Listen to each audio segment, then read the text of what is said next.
This week's Torah portion is called Emor. In it, we read more about the priests, more about the Kohanim, and who can be a Kohen, who can serve in the tabernacle, bringing the sacrifices and the offerings for the people.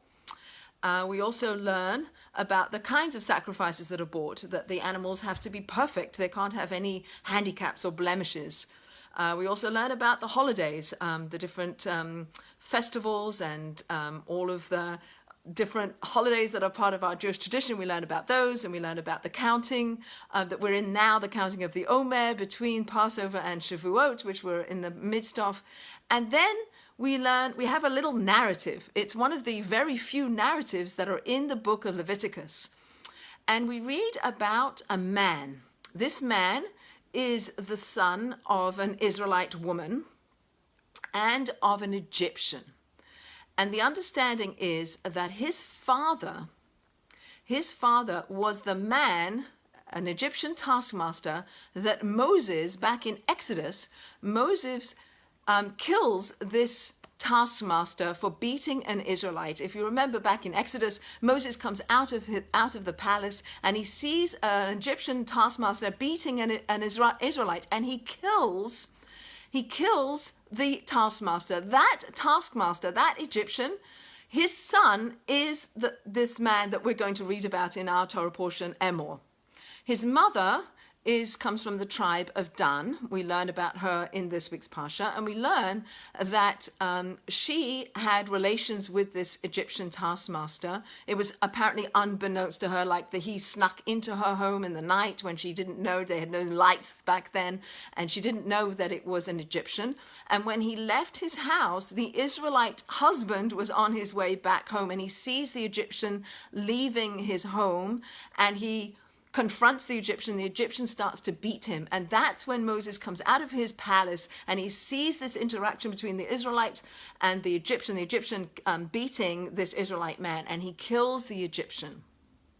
So from that union of the Israelite woman and the Egyptian man comes a child, a boy child, a man child, who we now grown up, and he's now in our Torah portion. And he has obviously a Jewish mother, so he's Jewish. But his father is the one from whom he would get his tribal lineage. Where does he belong? What tribe does he belong in? And he doesn't really belong in any tribe because his father's an Egyptian. So he pitches his tent where his mother lives, in the tribe of Dan. And what we read in this week's Torah portion is the way in which the people in the tribe of Dan treat him. And they say, "You don't belong here." And he has altercation. He has a fight with a member of the tribe of Dan, who it seems is rejecting him and telling him he doesn't belong and he has to leave. What does this man do? He blasphemes God. And for that, he is held accountable. And I really don't want to talk about how blaspheming God leads him to get the death penalty, and I don't want to discuss that, and I don't want to discuss how it was or what it was that blaspheming God does in the world. I'm not suggesting that we should blaspheme God, we should curse God, absolutely not, as the foundation of our world, the foundation of our belief system. But what I want to point out, and I feel very passionate about this, is the way in which the tribe of Dan treated this man who wanted to pitch his tent in their midst. They rejected him, they ostracized him, they fought with him, they said, "You don't belong here." And I think we really have to think deeply about how we treat people in our midst today. There are people who come into our Jewish communities who want to proverbially or metaphorically or literally pitch their tents, and it's not up to us to reject those people. We are rachamim, we are people of compassion.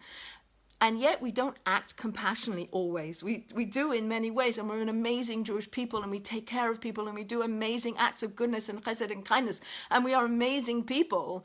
And we can also be very judgmental, and we can be very exclusive, and we can reject people, and we can make people feel like they don't belong.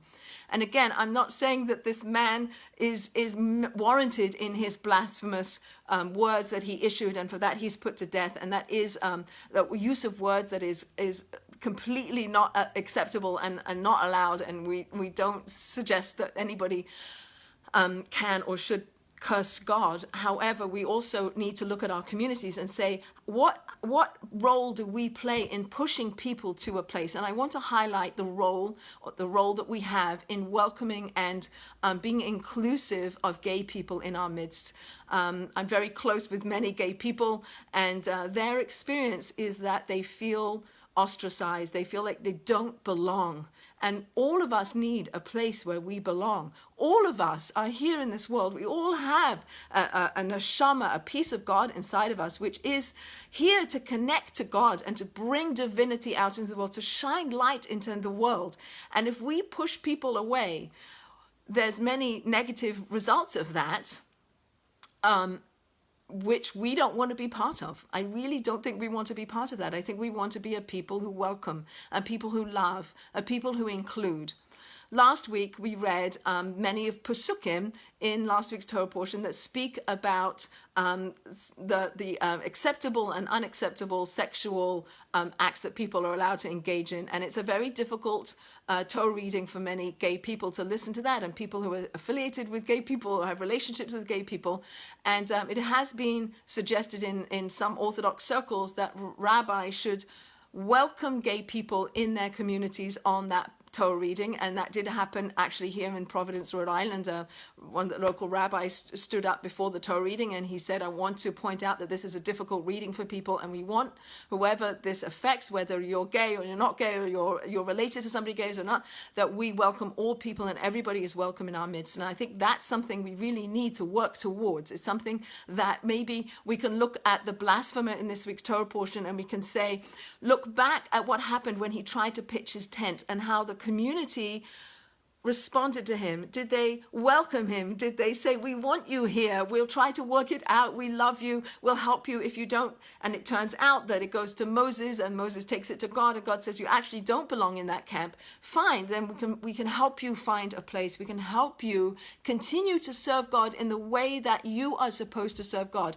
We all have different ways of being in relationship to the divine, and sometimes it doesn't look the same as the way another person. If you look back at the beginning of this week's Torah portion, we read about the priests, and the priest who has a handicap. He maybe has a limp, or he is blind in one eye, or whatever physical ailment he has. It means that he can't do the work in the tabernacle, in the temple. He's not allowed to do that because of his handicap.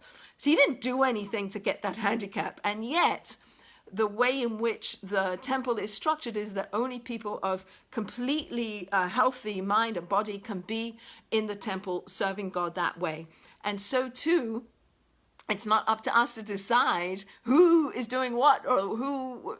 We are all created in B'Tselem Elokim, and we are all created the way God wants us to be created. He wants this person to have these challenges in life, but I think we are here to love, and we are here to include, and we are here to open up our arms and be conduits for God.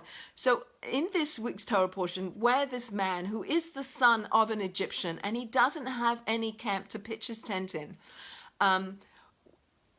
he's treated and it's not his fault, right? He didn't do anything to deserve this treatment.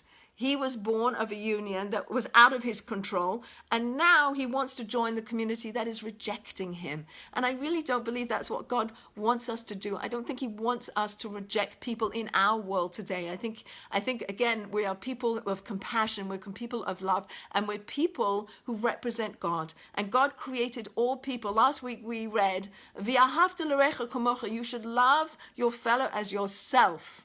How do we manifest that? We manifest that by recognizing the humanity in the other.